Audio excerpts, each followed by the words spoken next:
আসসালামু আলাইকুম। কি অবস্থা? সবাই কেমন আছেন? আলহামদুলিল্লাহ আমি ভালো আছি। তো প্রতিদিন খালামণির বাসার থেকে কেন খাবার আসছে? খালামণি বাড়িতে গিয়েছিল ১ মাস। সেই দীর্ঘদিনের খাবার জমেছিল না? সেজন্যই প্রতিদিনই খালামণি খাবার পাঠাচ্ছে। আর আমি রান্নাবান্না একদম ছেড়েই দিয়েছি। আম্মুও বাসায় নেই, বেড়াতে গিয়েছে। সেই ফাঁকে প্রতিদিন খালামণির রান্না করা খাবার খাচ্ছি আর আশমিরার সাথে খেলাধুলা করছি। আর কোনো কাজ নেই। টাইম মতো খাবার চলে আসছে আর আমি বসে খাচ্ছি। এই হচ্ছে কাজ। আমাকে অনেকেই কমেন্ট করে, "খাওয়া ছাড়া কি আপনার কোনো কাজ নেই?"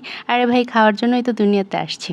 এত কষ্ট, এত পরিশ্রম, এত কিছু মানুষ কেন করে? খাওয়ার জন্যই তো করে। খাবো না তো কি করব বলেন?